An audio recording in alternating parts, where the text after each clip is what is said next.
Hey everyone. Today I have with me the fabulous author Fran Hill, who is coming to talk to me about observational comedy and more. So Fran is a former English teacher and had a monthly satirical column in the Times educational supplement. And she further shared her experiences as a teacher in diary form in her memoir, Miss, What Does Incomprehensible Mean?, which is so fun. And she published her novel this year too, Cuckoo in the Nest. So tons to talk about. But before we dive in, Fran, is there anything else that people should know about you and your work and your connections to creating comedy? I guess what I'm thinking at the moment, over the last couple of days, I've been sort of preparing for this and thinking, you never stop learning. Because as you've really made me think about what is observational humour, really looking into it properly. And it just made me realise that you never stop learning, and that, I don't know, any other writers who are listening, it's about learning your craft, but that never really stops. So I'm in my early 60s now, and I didn't really start writing seriously until I was sort of early 30s. And it's only just now, I've had a novel published, which has been my sort of goal all along. So, yeah, keep learning. Yeah, that's perfect. I am also a voracious learner as well, hence why I have a podcast, so I can learn from you too, so which is awesome. So I wanted to actually start with the column. And we haven't had anyone on the show before who, not that I'm aware of, who's had a satirical column. And I'm just really curious, like, how that started for you.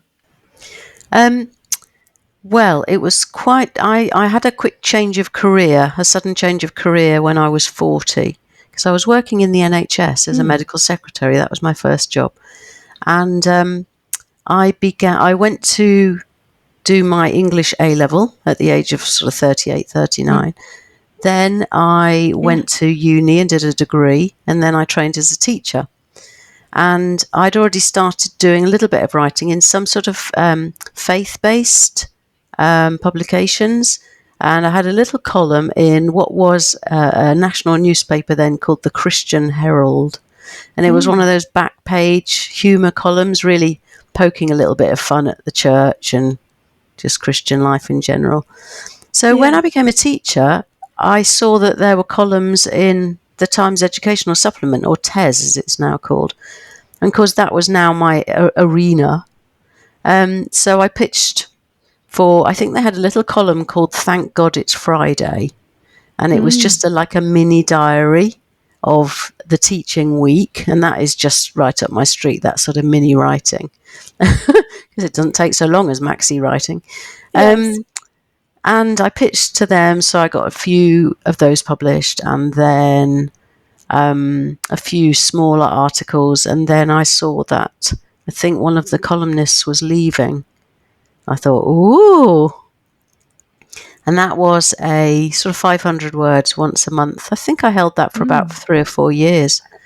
And I was writing about things, I was looking at them today actually. I was writing about things like the fact that reports, teachers write reports all the time, but actually because you have to use so much euphemism these days in reports and not quite say what you would want to say, I think modern reports tell parents less and less, and that just amuses me, because reporting is meant to be informational and it's meant to tell you what you want to know, but actually I think parents these days are probably looking at them thinking, what does she mean by that? So that I found quite funny. Or the fact that one of the things that kids have to do in the English exam is to write a piece of writing of some kind in about 30 minutes flat. And I always used to say when I was teaching to the kids, proper writers don't do that. You draft it and then you redraft it and you look at it.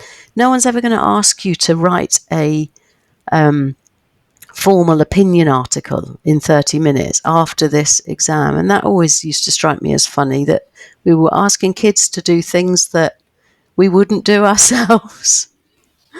You would never say, knock that off in 30 minutes and it'll be fine.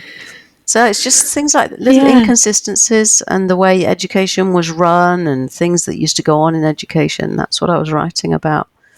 Inconsistency. I think, is a right ground for observational humour.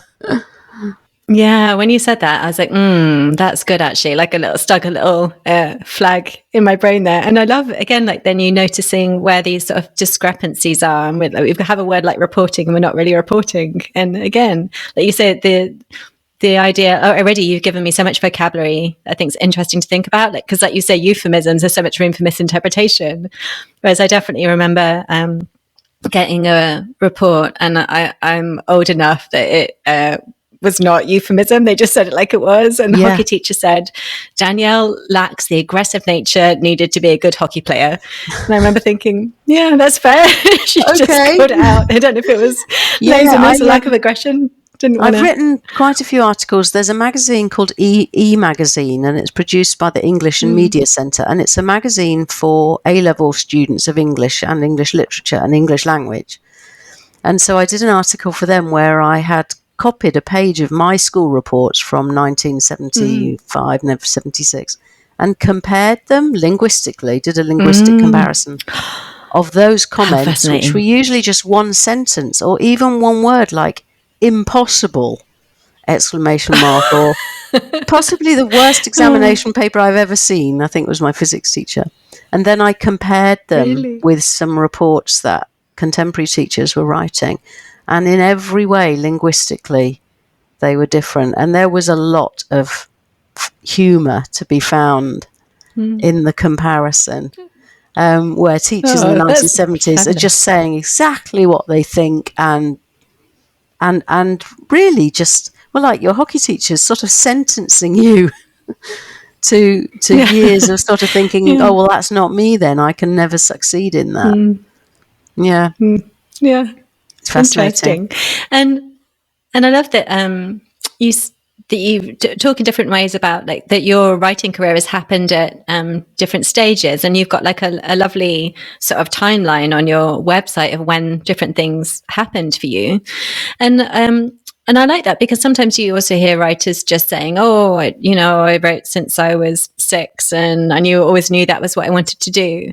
Like, I'm curious, some of the reasons, like what role did writing play for you, do you think, when you were a young person? And you've used the words like taking it seriously or writing seriously. When did you sort of see that happening for you?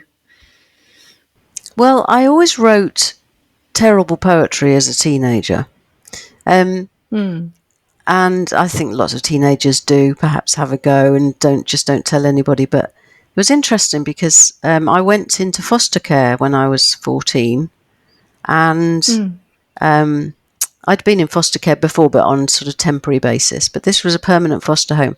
And in those early, very rocky months with my foster parents, when we weren't talking, I would write them a poem and stick it on a little board. They put a little notice board up in my bedroom for me. And when we'd had a row about something and I just refused to talk to them, I used to write them a little poem and stick it on the notice board. And they used to write poems back. My foster mum used to have a go and write poems back. So early on, they were sort of a form of expression, a way of talking and saying things that you couldn't say out loud to people. And I think maybe poetry does that. It says things that there aren't really other ways to say those things other than to use suggestion and implication, which is, often what poetry does. So, but then when I was 17, I looked at all the poems I'd written, pronounced them rubbish and burnt them, which I don't think anyone should do, because I would love to go back to what I wrote. And then really the only writing I really did until I was sort of early 30s was funny poems to ruin people's occasions. So someone would say, oh, it's your birthday, Fran will write a poem. It's the wedding, Fran will write a poem. So I used to do that kind of thing. Funny, entertaining poetry, which I still do. You sometimes get commissions to do that and sort of write a poem to order, a bespoke poem, which I really enjoy doing.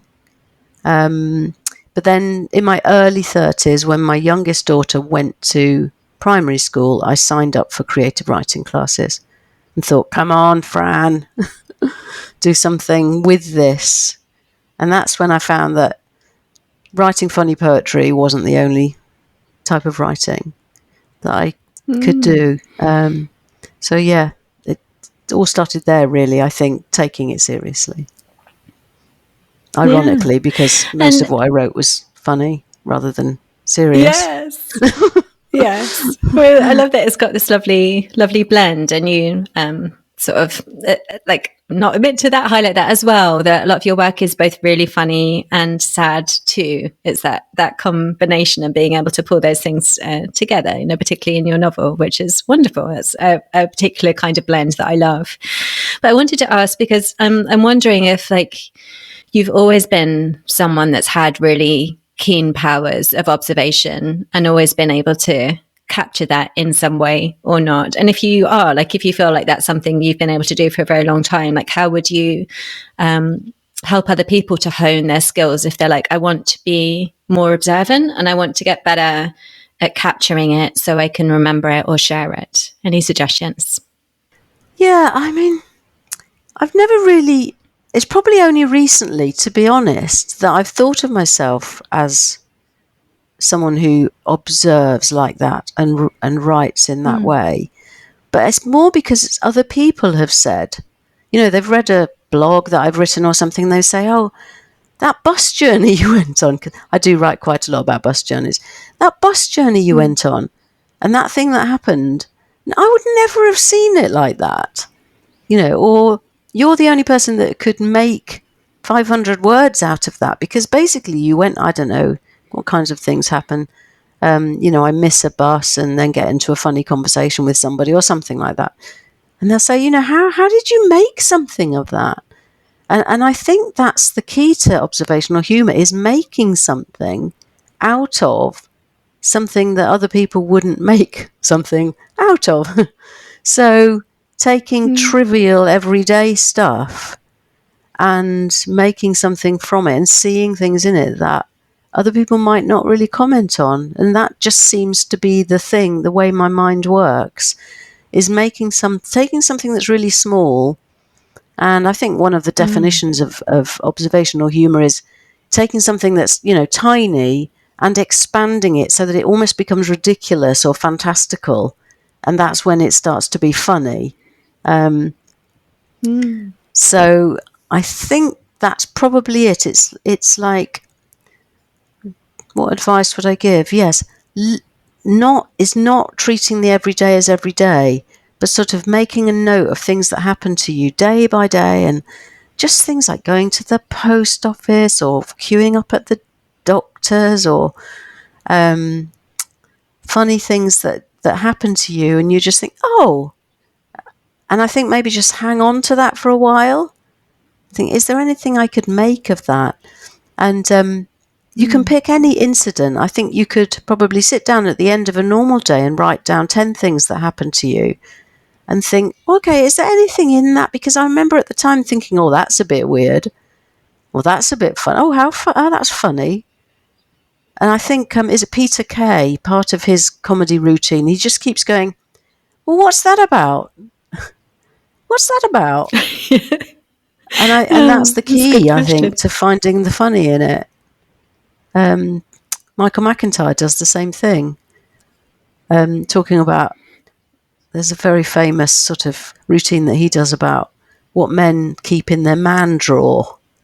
Old bits of like screwdrivers and old mobile phones and that sort of thing. He does a whole routine on the man drawer. And really, where does that come from? It comes from the fact that lots of people have a drawer that they keep bits of rubbish in. And maybe more men do. I don't know if that's true. But that's just a fact of life. Lots of people would recognise that. But it's whether you can do something with it to make it funny. I love that. And I also read that you said that you love the absurd. And you've mentioned also about pushing it to be pushing things to be a bit more ridiculous.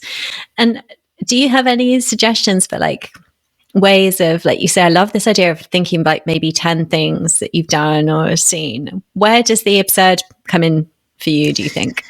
I think it's about techniques such as exaggeration, using exaggeration, so exaggerating a situation. So, for instance, I was in the post office today, and I didn't realise this, but I'd packed up 5 parcels of different little bits of presents to send to various people. I didn't realise that when I got to the counter, she was going to say to me, "What's in those parcels?" And I thought that was just something that happened if you were sending things abroad. But I said, I don't know. Actually, I'd have to try and remember what I've wrapped up, because in each one there's 2 or 3 things. I said, it's just presents, and she wouldn't let me go on that. She just said, no, I need to know exactly what's in there.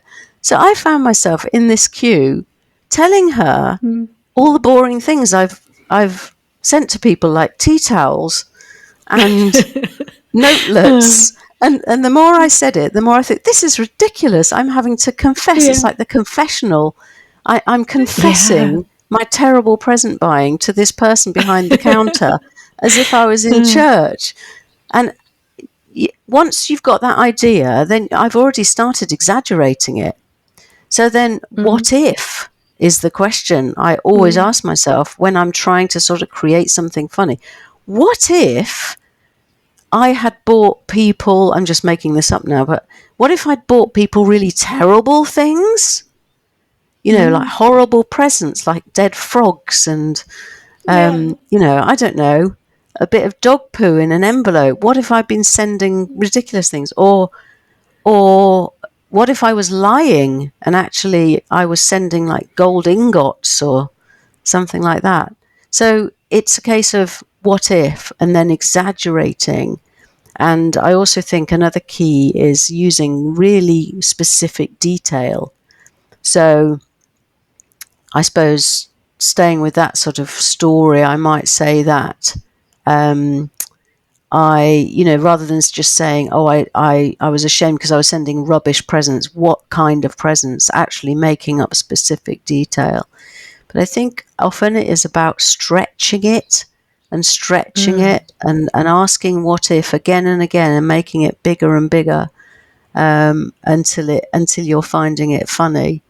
But also, I think things like repetition, some of the sort of techniques that you use in any writing and that make writing effective, like repeating things or using understatement, some of those things are just as helpful in creating humour. But I definitely think exaggeration is one of the main ones. And I was just looking up some descriptions today, because character descriptions, you know, exaggerated caricature is another way that the observational humour is used. And I was looking at a couple of P.G. Wodehouse's descriptions of people. Like this one, he says, he was white and shaken like a dry martini. She had a penetrating laugh like a train going into a tunnel. I mean, that's a brilliant example of no one laughs that loud. I mean, that's just ridiculous.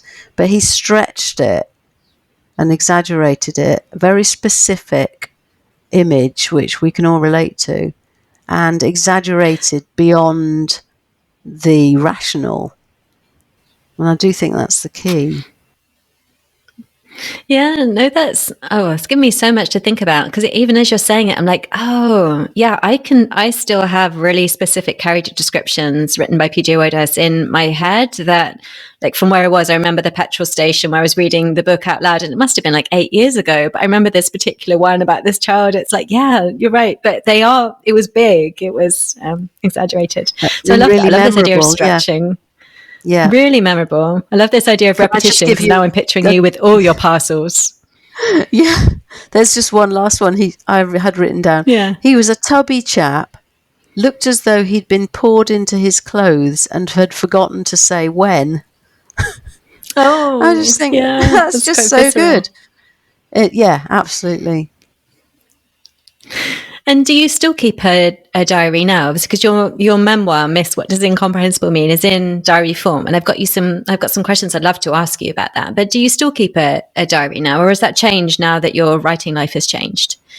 Well, actually, at the time when I wrote that, I wasn't really keeping a diary. So I wrote that book as a diary, but I didn't really keep a diary. I've got loads of notebooks.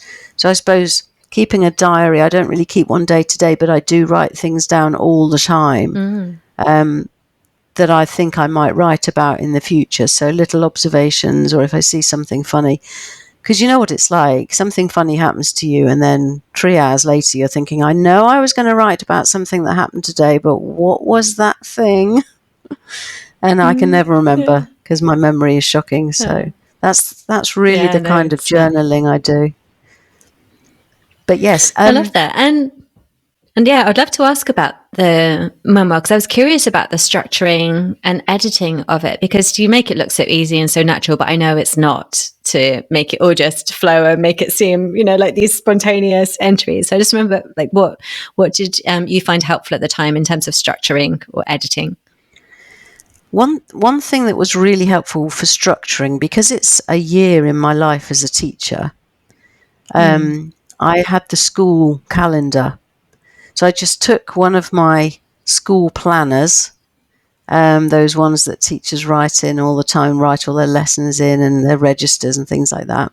Although that's probably all done on some kind of digital device now, so showing my dinosaurness there.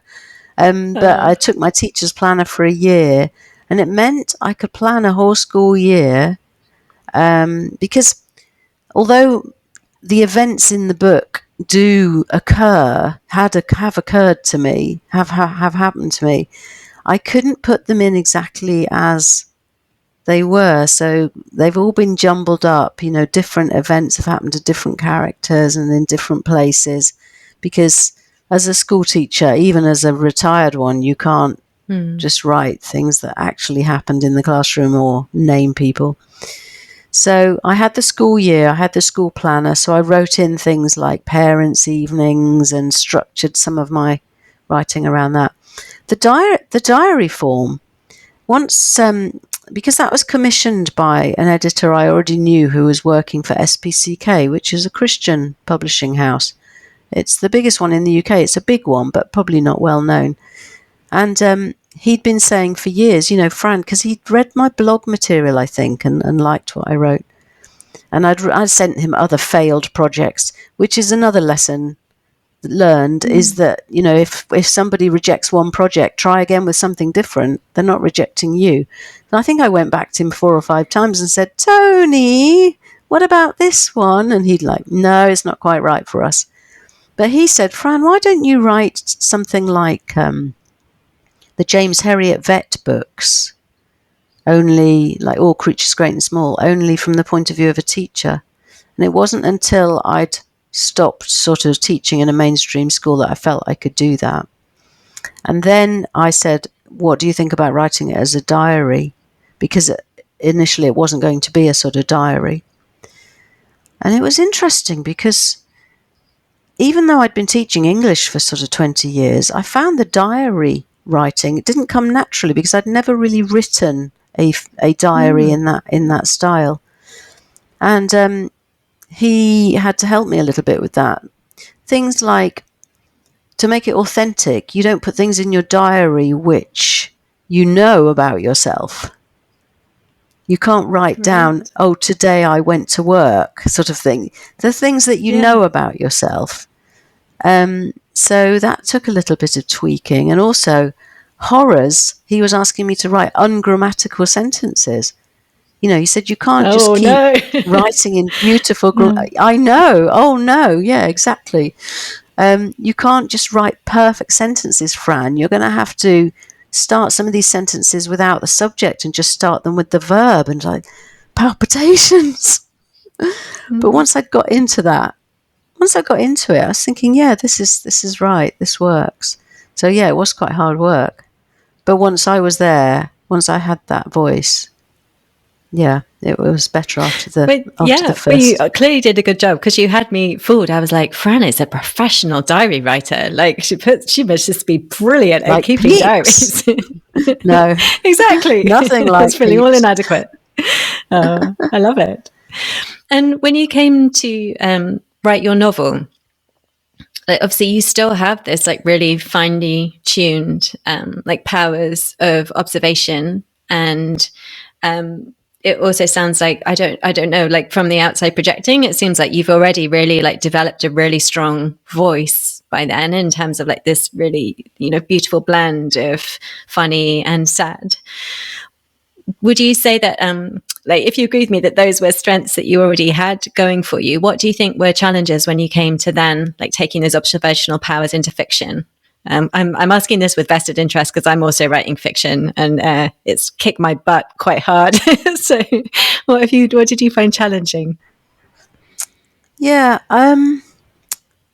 I suppose what I found challenging, certainly the diary, my teacher memoir, Miss What Does Incomprehensible Mean? That was in my voice. And then when I was writing Cuckoo in the Nest, I decided to write it from the point of view of the teenager who's the main protagonist, and she's 14. So that I did find a challenge, because it's challenging not to write in your own voice, you know, to get that teenage voice. And this was a teenager in the 1970s, as I was a teenager in the 1970s. And although I had a teenage voice in the 1970s, recreating it is another thing. And a couple of people have said they think she sounds a little bit too sophisticated for a 14-year-old. And I sort of see where they're coming from. On the other hand, I've taught some incredible 14-year-olds. So I sort of had to have confidence that I have actually taught some virtual geniuses in my time. And they're only 14, but they sound as if they're about 37. And that Jackie Chadwick, my main character, she definitely has that kind of sarcastic edge to her voice. She looks at the world and she's got this kind of, I suppose, bittersweet way of seeing things, which is similar to the way I see things, but maybe for different reasons. She notices things. I wanted to make her a real observer, and I tell you, one of the other challenges with doing that was I went on this workshop which was about pitching your work and identifying. The person running it was trying to get us to identify like who was our main character, etc. And I was looking at Jackie Chadwick, my main character, and thinking, this is interesting because actually she observes more than she drives the action. Is she my main character? Have I got this right? So I had a bit of a struggle there, because actually there's one of the main thrusts of the conflict of the story is that when she gets to her new foster home, there's a daughter of the house already there who doesn't want a new sister. And her name's Amanda. And it's Amanda who actually, it's a lot of her actions that drive the novel. It's her antipathy to Jackie that drives it. So I had that interesting, who is my protagonist moment? But I kind of stuck with it. I've stuck with Jackie.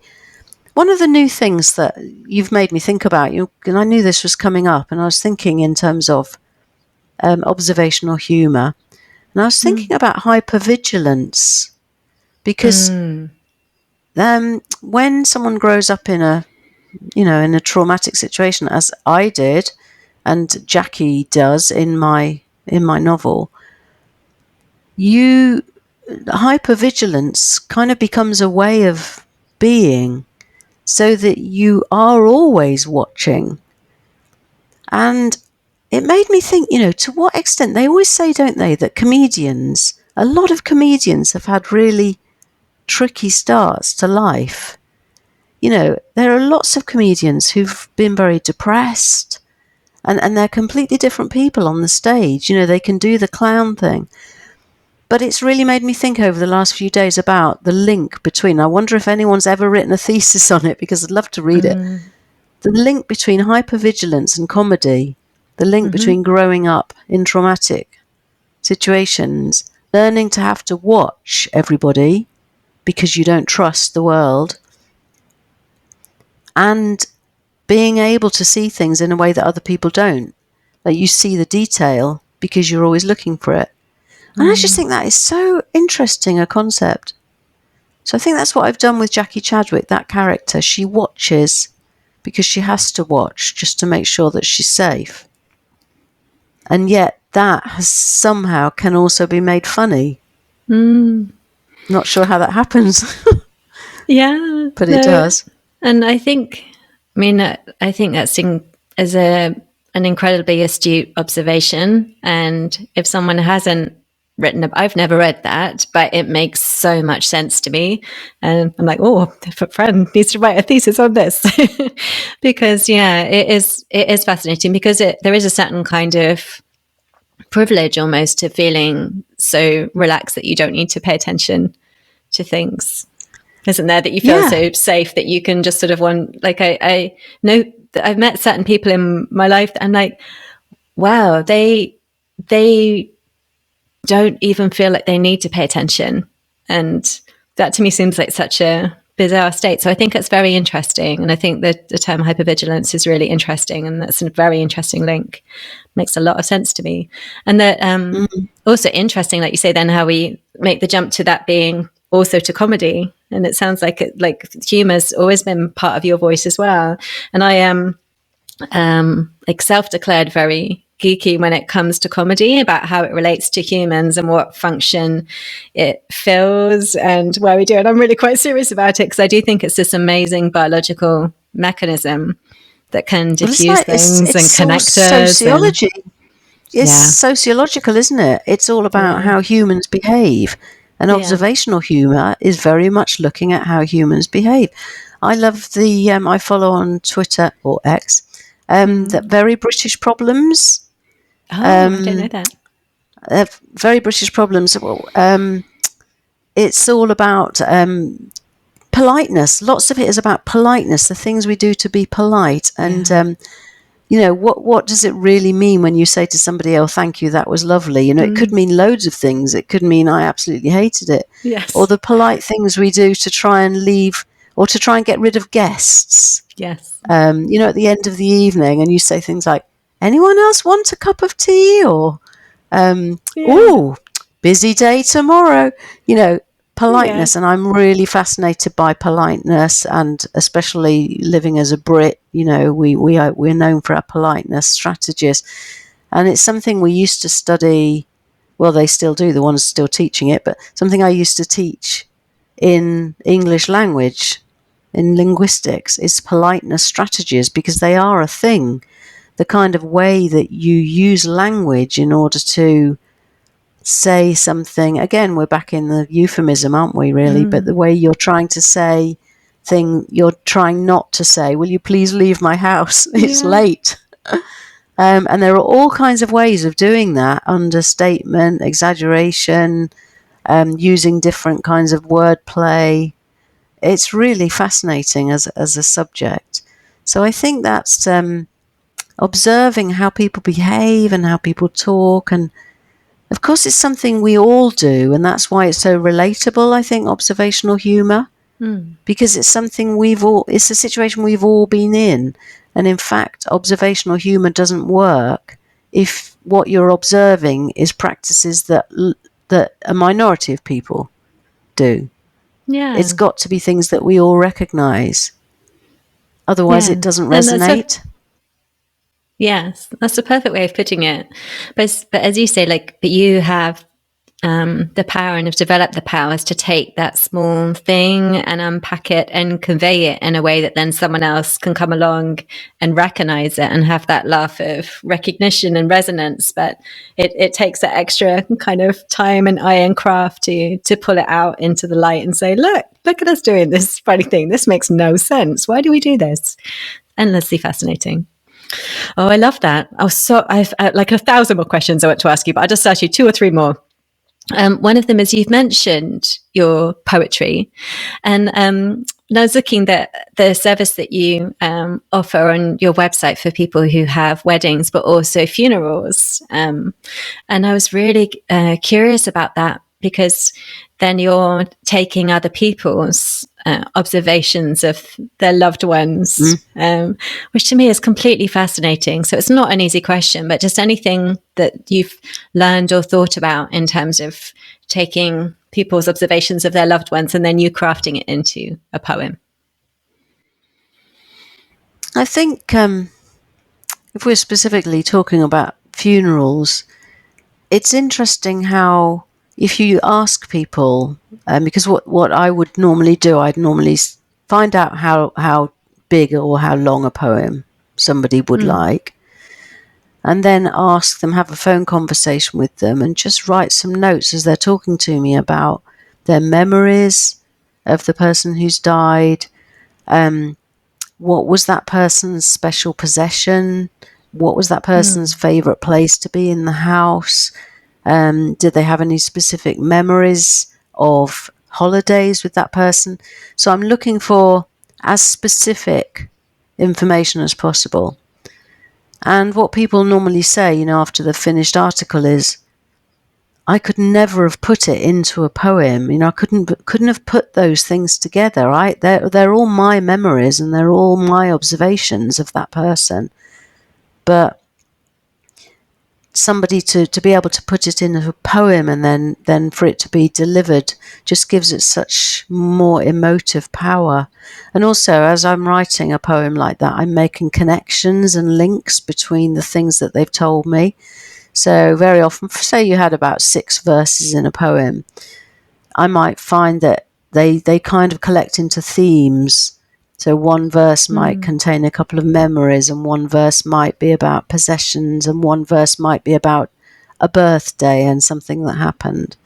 So yeah, it's something I really love to do, is to take this random list. So that's for funerals or weddings or any occasion. A random list of observations and then craft them together. It's just such a lovely thing to do. And I think people love to smile at funerals. They like those sort of memories that have made them smile.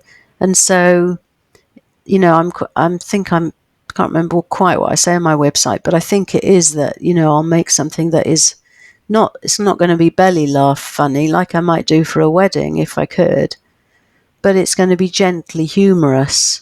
And people really seem to appreciate being able to smile when they're remembering that person. I think that's beautiful. And throughout the course of this interview, you've mentioned so many different kinds and sizes of writing, from whether it's being able to write 6 verses in a poem to, I know that you also I've read you deliver poems and monologues out loud, and the diary entries in the book. And I loved this term you used early on, the micro and the macro. I think that's amazing in terms of these sort of different frames for seeing things. When you're pulling it out to the macro, for example, you mentioned that you've been working towards, it sounds like really consistently, this novel, which is kind of as macro as you can get. Any sort of parting advice for the macro, which can be quite brain melting for writers to hold? I'm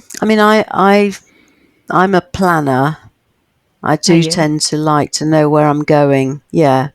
I tend to, the way I've developed things, because Cuckoo in the Nest was published in April, but before that I'd written probably 3 novels, which I've tried to have published, or 3-quarter novels that I've given up on.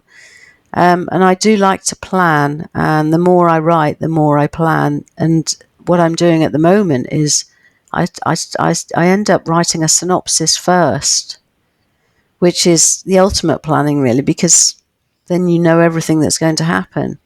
But that does help me. That doesn't mean to say things don't change, but I do like to know where I'm going. Of course, the synopsis ends up being the least funny stage of writing a book, because it's not really meant to be funny. It's just, this happens, then this is going to happen. But I suppose within that synopsis, some of those ironies will show in the narrative, which end up tending to be quite funny. But yeah, I tend to like to plan. I'm not one of these pantser people who just starts with an idea and then goes with it. I mean, Cuckoo in the Nest began actually as a result of a prompt. So it did start as one idea. I'd been thinking for a while of writing a novel about fostering, about foster care. And I was meeting with a buddy over lockdown, and we gave each other a prompt each couple of weeks, just a random prompt.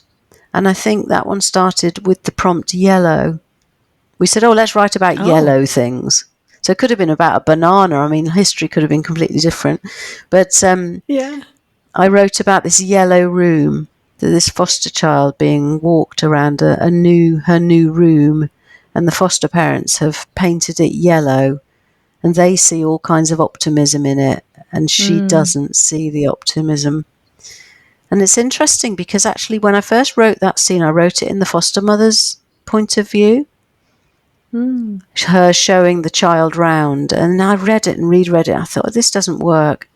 So then I just swapped it to Jackie, the teenager's voice, and then she sort of popped out like a Jackie in the Box, actually, all sarky and a bit bitter and not wanting a new home at all, but seeing things about this foster mother, noticing the way she stroked the wall like it was a cat, I think she says. And that's when my character began. But from there, I then made a fairly detailed plan of what I thought would happen. That's so fascinating, because I remember my response when reading that scene, and because I feel like I'm not very good with setting. I feel like that's like one of my sort of weaker points. And when I read it, I was like, oh, that's such a perfect choice for showing the different emotional landscapes and approaches and investments of these characters. And just in this one beautifully condensed concept, it's packed. And I was like, oh, that's so clever, so intentional. And obviously it is both. So interesting that actually came from a prompt, but then obviously because you bring all the emotional truth to it, of course it's not just any old banana, it's something that's very resonant. How fascinating that came from a prompt. Oh, I love it. Oh, thank you. So many, I've learned a lot. We started off in this conversation today talking about continuing to learn. I've learned so many things. I will have to listen back and make some notes, Fran. So thank you. I'd love to know, for listeners who want to find out more about you and your work, where's the best place to send them? And of course, I'll also put this in the show notes. Oh, thank you. I think my website is probably the best place to go. So that's www.franhill.co.uk. But I'm also on Twitter and Instagram as FranHill123. Perfect. The handles are the same. Great. And we'll put that in the show notes. And thank you so much, Fran. What a delight getting to speak to you today. You're welcome. Thank you for having me.